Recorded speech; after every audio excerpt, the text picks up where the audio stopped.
Une messe d'action de grâce a été dite ce mercredi 4 août en présence du chef de l'État, Félix Tshisekedi, à l'occasion de son jour totalisé par le gouvernement de l'Union sacrée de la Nation.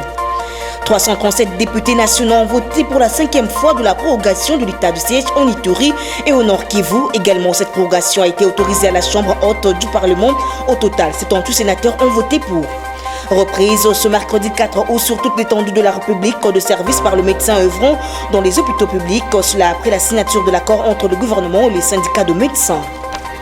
Et puis inauguration ce mercredi 4 août du saut des moutons le plus long de tous érigé sur l'avenue de la Libération axe 24 novembre au niveau de la station RTNC par le ministre de l'État, ministre des Infrastructures et Travaux Publics. Voilà tout pour les titres. Restez branchés pour le développement. Nouvelle édition du journal sur la chaîne de l'éducation. Madame, Messieurs, bienvenue. À leur tour, les sénateurs ont prorogé aussi l'état de siège en Ituri au Nord Kivu. 78 sénateurs ont voté pour. Suivez le président du Sénat, Modeste Bahati Lukwebo.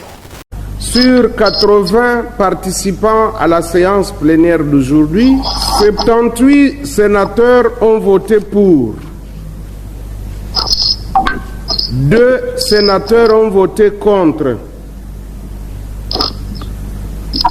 Aucune abstention. Par conséquent, le Sénat adopte le projet de loi portant prorogation de l'état de siège dans les provinces de l'Ituri et du Nord Kivu. Ce projet de loi sera transmis aujourd'hui même à son Excellence, Monsieur le Président de la République, pour promulgation. Dans le même registre, prorogation pour la 5e fois de l'état de siège dans les provinces de l'Ituri Nord Kivu. 337 députés nationaux ont voté pour cette prorogation. Suivez le président de l'Assemblée nationale, Christophe Mbosso-Kodia. Voici les résultats des votes. Sur 342 députés qui ont pris part au vote, 337 ont voté oui, 3 ont voté non, 2 ont voté abstention. En conséquence, l'Assemblée nationale adopte le projet de loi portant autorisation de la prorogation de l'état de siège sur une partie du territoire de la République démocratique du Congo. Il sera transmis au Sénat pour examen en seconde lecture. Comme annoncé dans les titres, le gouvernement de l'Union sacrée de la Nation dirigé par le Premier ministre Sama Lukonde Kyenge totalise son jour. Ce mercredi 4 août, une messe d'action de grâce a été organisée en présence du chef de l'État, Félix-Antoine Tshisekedi Tshilombo. Suivez le Premier ministre Sama Lukonde. Excellence, Monsieur le Président de la République, chef de l'État, avec l'expression de mes hommages les plus déférents. Honorable Président du Sénat et de l'Assemblée nationale, Leurs Éminences, Messieurs les abbés célébrants, Mesdames et Messieurs les membres du Conseil supérieur de la magistrature, Monsieur le Président du Conseil économique, Mesdames et Messieurs, Leurs Excellences, les membres du gouvernement, Monsieur le chef d'état-major général des forces armées de la République démocratique du Congo, Monsieur le commissaire général de la police nationale, Monsieur le gouverneur de la ville-province de Kinshasa, Mesdames et Messieurs, les représentants des autorités coutumières, Mesdames et Messieurs, les représentants des confessions religieuses, distingués invités, tout protocole observé. Au nom du gouvernement, nous voulons remercier Son Excellence, Monsieur le Président de la République, chef de l'État, d'avoir rehaussé de sa présence à l'occasion de cette messe pour marquer les 100 jours du gouvernement depuis son installation au Parlement. Je voudrais également remercier tous les chefs des institutions ici présents pour marquer ce moment avec le gouvernement. Ici, c'est un exemple que nous suivons. L'exemple de Son Excellence Félix Antoine Tshisekedi, chef de l'État, qui, à son entrée en fonction, a consacré le pays à Dieu. Et dans les restes de l'actualité, les députés nationaux membres du regroupement des parlementaires du Grand Équateur fustigent les barbaries ignominies contre l'Église catholique ainsi que la violation de la dignité et de la résidence du cardinal Fridolin Ambongo. Suivez leur déclaration.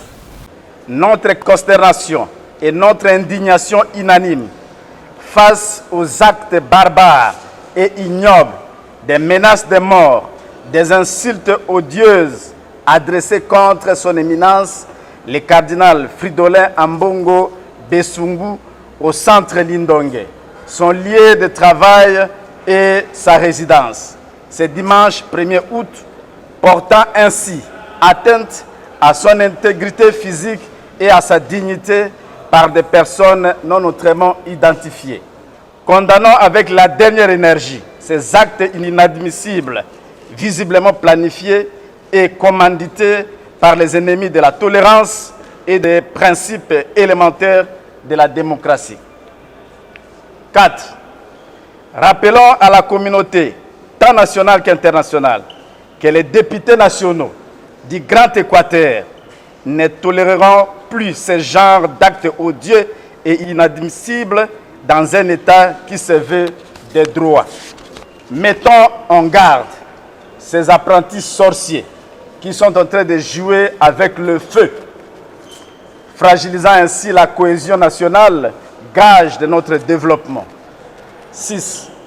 Promettons que nous ne permettrons à personne, quel que soit son rang, et pour n'importe quel motif, de mettre la vie de son éminence, le cardinal Fridolin Ambongo, en danger, simplement à cause de son rôle prophétique pour le bien-être de son peuple meurtri. 7. Appelons la population du Congo en général et celle du Grand Équateur en particulier à rester vigilante, soudée et debout pour barrer la route à toute forme de barbarie qui tend à s'installer dans notre pays et de défendre sans peur ni complaisance son éminence cardinal Fridolin Ambongo dans son combat pour le bien-être du peuple congolais. 8. Rappelons à tous qu'il ne faut pas isoler ni dissocier les prises de position du cardinal à celles de l'Église catholique dont il est le représentant. 9. Présentons toute notre reconnaissance à tous nos frères et sœurs congolais du pays et ceux de la diaspora qui, comme un seul homme, sont montés au créneau pour dénoncer ces actes barbares et inadmissibles en se montrant très solidaires de son éminence le cardinal durant cette période de dure épreuve.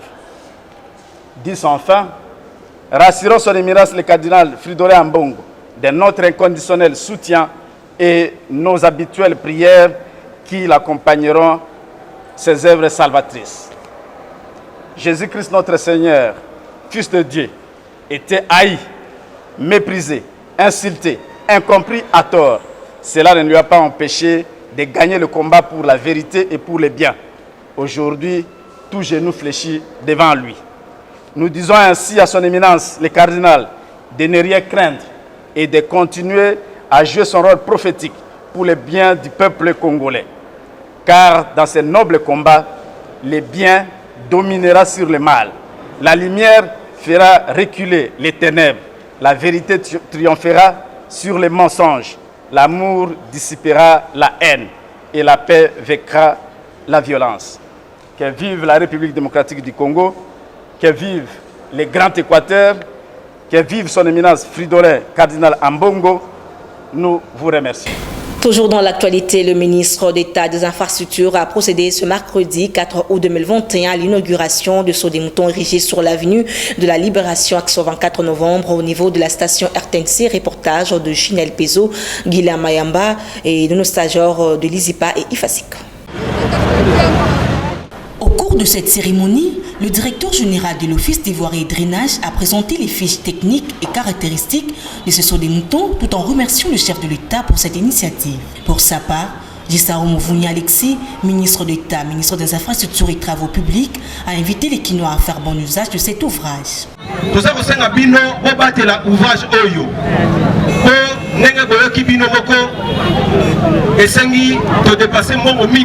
Presque 3,5 millions.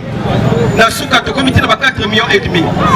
Je crois que pour ça qu'on a minda, c'est-à-dire que mine Gosala, les a éclairés, on cherche un séparateur pour éviter justement l'embouteillage à Liboso. Donc au sein de la population, pour battre l'ouvrage Oyo.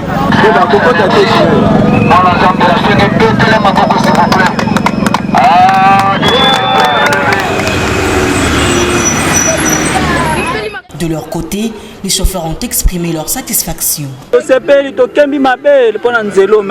Merci kana gouverneur Nabiso Ngobilana président Fachi en tout cas nzambe matsa bango mamba mbule belé to sepende chef de l'état ba fongoli yango to sepeli to dans lelo koyoka nzela kaka yango na so de mouton lelo. Merci chef de l'état, merci Naïda Kitoko. Signalons que les travaux de construction de cet ouvrage ont été exécutés par des structures privées et publiques, à savoir la Société Safricas et l'Office des voiries et drainage. Et puis en éducation, les étudiants de l'université Révérend Kim en site de Lingouala étaient sur le saut des moutons érigé à la station RTNC sur l'avenue de la Libération axe 24 novembre. Question d'exiger aux autorités de la République le déguerpissement du général Célestin Kanyama à la villa numéro 56 de l'avenue Ouvira dans la commune de la Gombe. Reportage. L'inauguration de ces sauts de moutons a coïncidé avec la manifestation des étudiants de la faculté de médecine de l'université Révérend Kim, site de Lingouala, en ce qui concerne le différend qui oppose le promoteur de l'université Révérend Kim au général Célestin Kanyama au sujet de la villa 6 au numéro 56 de l'avenue Ouvira dans la commune de la Gombe, spoliée par cet officier de la police nationale congolaise.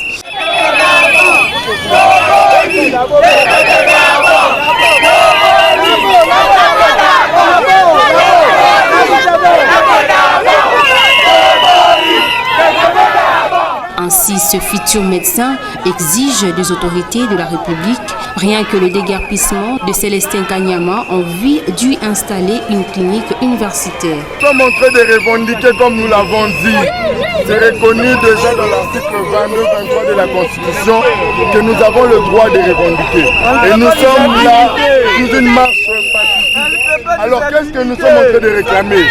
Il y a de cela déjà près de 2 ou 3 ans que le général Kanyama a en détention la maison reconnue, la parcelle à Ouvira, numéro 65. La parcelle reconnue à la faculté de la médecine au sein de l'université Révérend Kim. Et les étudiants de la médecine sont là. Cette parcelle aurait servi au laboratoire, à l'hôpital des étudiants. Aujourd'hui, les étudiants, lorsqu'ils sont malades, nous allons dans des hôpitaux qui sont au périphérique ici. Et pourtant, la maison est déjà la nôtre. Alors, nous sommes en train de... Il y a un jugement, l'État a déjà accepté. On dit en dernier ressort. En dernier ressort, nous sommes en train de demander à ce que l'État puisse nous écouter et qu'il puisse répondre à notre requête. Aujourd'hui, nous voulons toucher la presse, mais après, nous allons toucher les institutions. Et nous parlons au nom des étudiants. Pour rappel, malgré les décisions de la justice rendues en faveur du promoteur des universités Révérend Kim, le général Célestin Kanyama tient mordicus à la confiscation de cette villa. Et juste après ce journal, vous suivrez cet élément en intégralité. Et puis le ministre de l'Enseignement primaire, secondaire et technique, Tony Mwaba, a visité ce mercredi 4 août 2021 des écoles affectées par l'éruption du volcan Nyiragongo intervenu le samedi 22 mai dernier au nord de la ville de Goma. Nous y reviendrons dans nos prochaines éditions avec force et détail. Les 3 principaux syndicats de médecins de la République démocratique du Congo ont annoncé la reprise de travail dans les hôpitaux publics de l'État. Suivez. Puisse avoir toutes les assurances de la bonne foi du gouvernement de la République et de son engagement effectif à rencontrer toutes les préoccupations posées. Le combat syndical n'est pas un combat qui est fait pour obtenir le tout à 100%, mais le plus important, c'est d'avoir les pas qui doivent permettre de rencontrer un tant soit peu les attentes sociales de ceux que nous représentons. Et je crois que le plus important est qu'il y a des pas qui ont été effectués, qui sont appréciés par les médecins, et nous espérons que le gouvernement de la République va continuer sur la même lancée. Les médecins eux-mêmes, ils attendaient la signature de l'accord pour reprendre le travail. Comme nous venons de signer, et vous avez constaté que c'est un peu tard, et de demain, 7h30, le médecin va reprendre le service à partir de 7h30 à travers la République. La République démocratique du Congo, bakanisi pe mikili misusu zonga na biso bazali kolanda bazali koleka ote ya minganga ya l'État pe gouvernement ya République démocratique du Congo. Tokamati mwa mikolo mingi e toyokani yango wana lelo toye ko signer nkoma ya biso pote tobanda misala. Obandi wa musala lobby na tongo na 7h30 pour étendre la République démocratique du Congo. Mokano mona eza mokano maminganga. Bazalai ko zela kaka to signer accord oyo. Awa biso to signer bakobanda musala lobby na 7h30. Et après la signature d'un protocole d'accord entre le gouvernement de la République et le médecin, les hommes en blouse blanche ont bel et bien repris le chemin du travail ce mercredi 4 août 2021, constat de Sarah Kindela Dianiminga. Cette reprise est encore faible. Le médecin dit être optimiste face à cette situation et pense à la bonne marche des choses de la part du gouvernement. Nous restons optimistes malgré nous avons un gouvernement qui ne nous fait que des promesses irréalisables. Mais nous espérons cette fois-ci, les choses pourront bien marcher.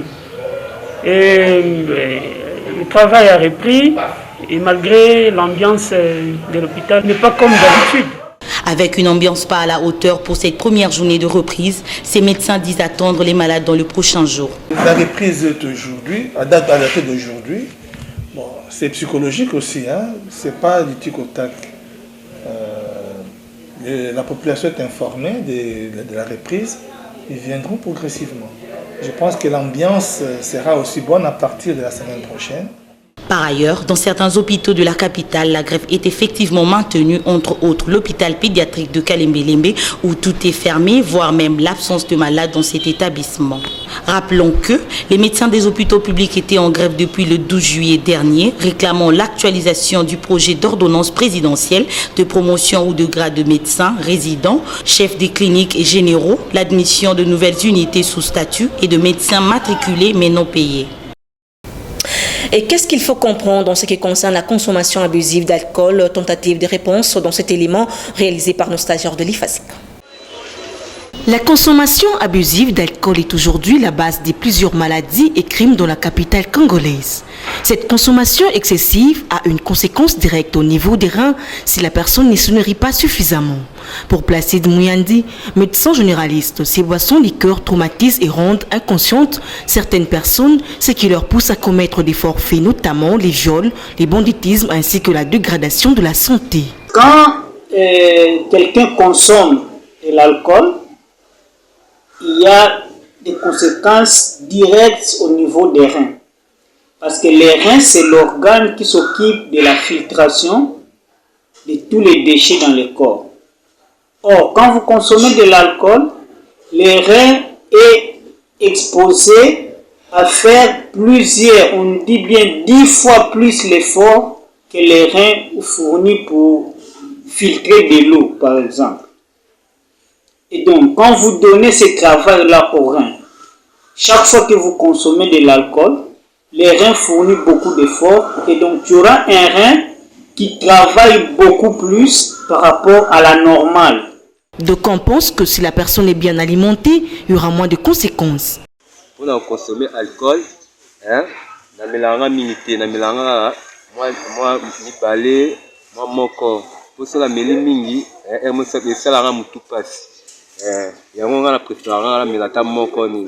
Mais ils appellent à inconvénient à avantage. Inconvénient ils appellent sur melamine mingi, au liaté, santé diminuer, mais mieux peu na diwa. Mais ce que au lia, au melamine alcool, au lia na au mona que avoir un avantage, ni santé est vraiment important. Il faut retenir que les effets de la consommation abusive d'alcool sur la santé ne sont pas tous de même nature. D'abord, ceux qui sont liés à la dépendance, soit les effets résultant d'une grande consommation d'alcool prise de façon chronique. Ensuite, ceux qui sont liés à l'excès ou les effets aigus résultant d'une prise unique et démesurée dont le risque est proportionnel au taux d'alcool dans le sang. Et pour clore ce journal, les habitants du quartier Mpassa, dans la commune d'Untélé, lancent un SOS aux autorités provinciales au regard de problèmes de la desserte en électricité dans cette partie de la capitale. Constat de nos stagiaires de l'EFASIC une fois de plus. Depuis sa création, le quartier Mpassa, dans sa partie Nguina, dans la commune d'Ntélé, est toujours dans le noir. La population de cette partie de la ville de Kinshasa, fatiguée d'interpeller aux responsables de la SNEL, s'est décidée de prendre les choses en main afin de se procurer de l'électricité. Comme vous pouvez le constater, des poteaux installés et sans câbles électriques, ni encore moins des câbles électriques. Et c'est ainsi que cette dernière lance un cri d'alarme aux autorités urbaines de décompter cette situation. Biso moko to cotiser mbongo to tie ba poto. Siko tozo luka to cotiser lisu ba mbongo to tia ya basinga po ba kotela biso ba courant. Biso moko to sa l'effort koto ba tia ba courant te. Ba tia ka côté mususu côté ekota te o koto zamba. Biso to pesi na biso te potana makoke ko pesa mbongo wana te. Kurana yaki batu bazwango fele siko kote komi kote batiaki te ba pesa ba mbongo. Ba câble pona mabende mais bato bazangi mbongo nde mapango mususu nde bazana ba pesi na ba cotisation wana te. Parce que bango pe ba kopela te. À cela s'ajoute la problématique des manques d'eau.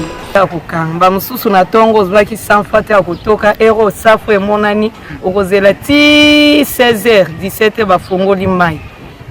Tanto o bazoteka mai te okomi koyunga na mai ezati na bakonza mboka batela biso ba pompe ata ya régie des eaux po boye tozo souffrir kaka mai eza ma passe mai totoka kaya kusomba totoka mai kaya kusomba chaka mo ba mulongo so gape na mbongo te bokozanga pe mai yango tosengi na bakonzi ya mboka o bayokela biso mawa bato batali makamba régie des eaux bayokela na biso mawa baya kofungola pe mai koto tozwa pe mai ne baninga batoka ngo tofuta ta par mois. Pour rappel, c'était lors de l'ouverture du premier forum national sur l'électricité en RDC au mois d'août 2019 que le chef de l'État avait annoncé de faire de l'électricité une priorité économique de son mandat, alors que jusqu'à présent, seuls quelques pourcents des habitants y ont accès. Vous avez certainement compris que ce journal a touché à sa fin. Vous nous avez pris en cours de diffusion. Voici l'essentiel de titres. Une messe d'action de grâce a été dite ce mercredi 4 août en présence du chef de l'État, Félix Tshisekedi, à l'occasion de 100 jours totalisés par le gouvernement de l'Union sacrée de la Nation. 357 députés nationaux ont voté pour la 5e fois de la prorogation de l'état de siège en Ituri et au Nord Kivu également. Cette prorogation a été autorisée à la Chambre haute du Parlement. Au total, 78 sénateurs ont voté pour. Reprise ce mercredi 4 août sur toute l'étendue de la République de service par le médecin œuvrant dans les hôpitaux publics. Cela après la signature de l'accord entre le gouvernement et les syndicats de médecins. Et puis inauguration ce mercredi 4 août du saut de mouton le plus long de tous, érigé sur l'avenue de la Libération, ex-24 novembre au niveau de la station RTNC par le ministre d'État, ministre des Infrastructures et Travaux Publics. C'était là le rappel des titres. Fin complètement de cette grande édition du journal dont la chefferie a été assumée par Junior Tundele. Un grand merci à toute l'équipe technique, rédactionnelle. Derrière la caméra, c'était Delphine Tundula, Guilhem Mayamba et Chardeline Seka. Merci de nous rester toujours fidèles. Au revoir.